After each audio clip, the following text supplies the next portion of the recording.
The desert trembled beneath their feet as the army advanced northward. A formation of countless small birds, طيرا أبابيل. Each bird carried 3 stones, stones of baked clay. Allah revealed in the Quran, أَلَمْ تَرَ كَيْفَ فَعَلَ رَبُّكَ بِأَصْحَابِ الْفِيلِ. In the vast deserts of Arabia, beneath skies unbroken and ancient, history was quietly preparing for its greatest chapter. A world filled with tribes, kingdoms, and empires, all unaware that a light was soon to rise among them. But before that light appeared, Allah showed the world something unmistakable. That power is not in armies, that might is not in numbers, and that His will reigns above all things. This is not merely a story of events. It is a reminder that Allah shapes history with purpose, with wisdom, and with mercy. So let's begin our journey. Not with the birth of the Prophet Muhammad, peace be upon him, but with the year Allah Himself protected His sacred house, the year of the elephant.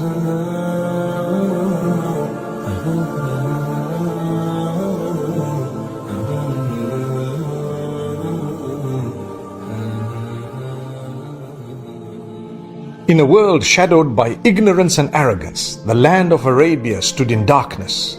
Tribes worshipped idols of stone and wood. Bloodshed was common, mercy was rare, and the truth of Ibrahim's message had long been forgotten. The Kaaba, the house built for the worship of one God, still stood, but surrounded by 360 idols. Yet within that same land of confusion, Allah had chosen a lineage, pure and protected, from which His final messenger would be born. Generations before, the descendants of Ismail had guarded the sacred valley of Makkah. Among them was Abdul Muttalib, noble and respected, the caretaker of the Kaaba and grandfather of the Prophet, peace be upon him. But before the world would witness the light of Muhammad, peace be upon him, it would first see the collapse of arrogance and the protection of Allah's house.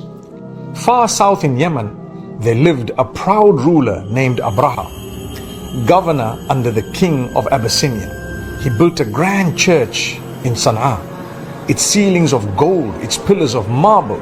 He wanted to draw the Arabs away from their pilgrimage to the Kaaba to make his cathedral the new center of devotion. When the Arabs ignored him, his pride burned.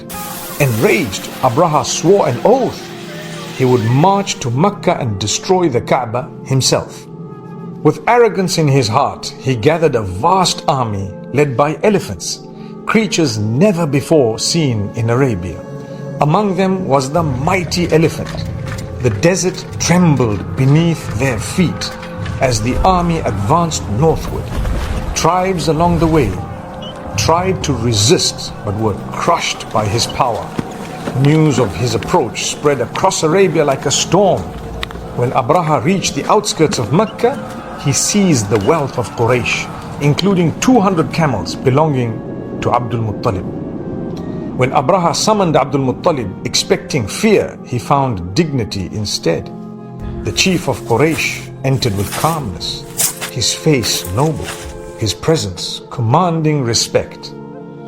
Abraha descended from his throne to sit beside him. Through a translator, Abraha asked his purpose.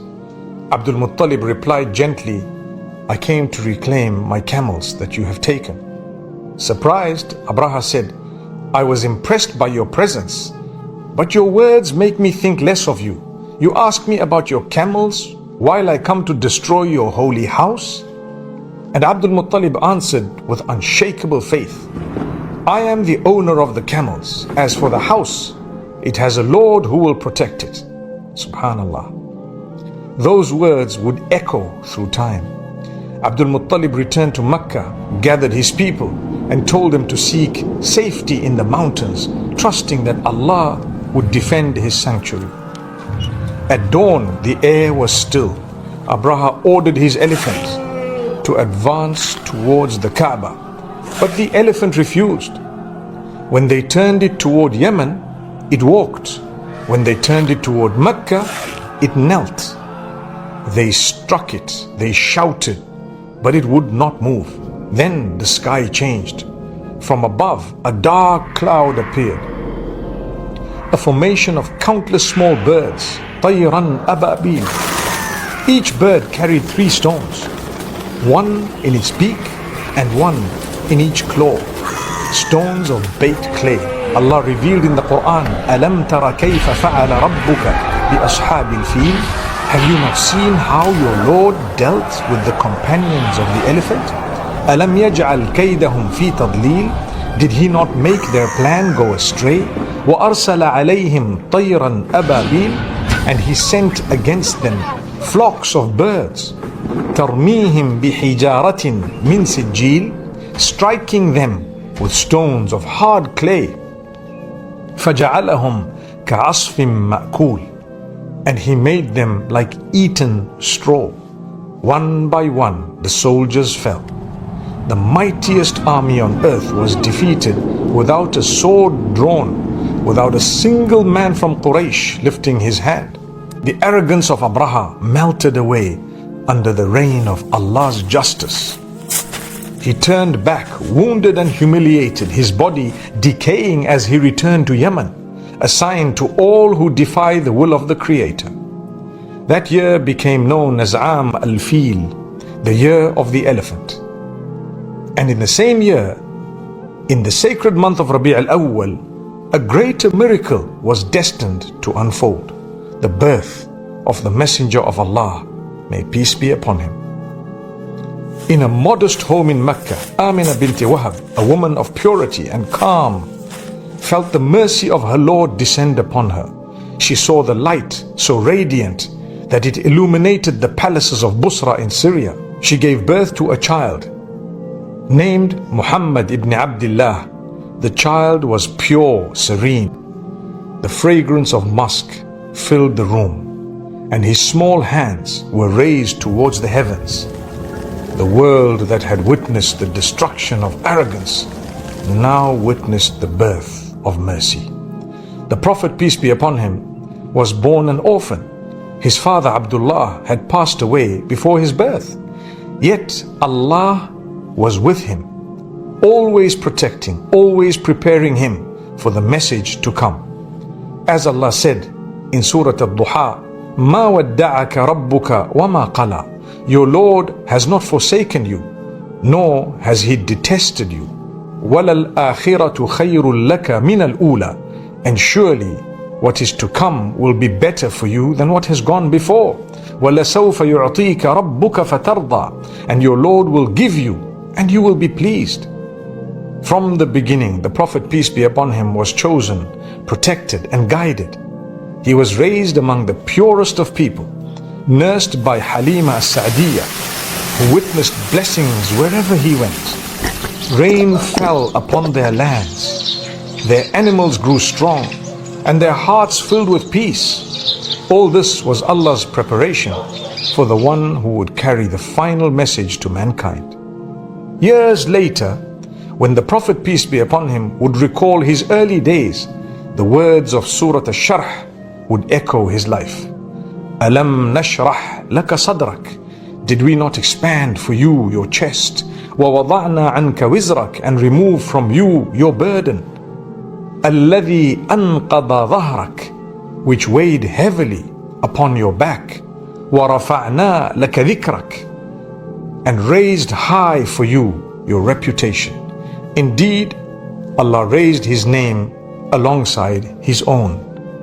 When every believer says, La ilaha illallah, Muhammadur Rasulullah, there is none worthy of worship but Allah, and Muhammad is the messenger of Allah. The story of the year of the elephant was not merely about the fall of Abraha. It was a prelude, a divine sign that Allah Himself was preparing the world for His final messenger. As we move forward to the early life of the Prophet, peace be upon him, let your heart remember this. Allah did not send him randomly. Every moment, every hardship, every sign was preparation for the greatest mission ever given. Join me in the next episode, inshallah, as we follow the childhood of mercy and watch how Allah raised His Prophet, peace be upon him, with love, with wisdom, and with incomparable care. Sallallahu ala Muhammad, peace and blessings be upon Muhammad.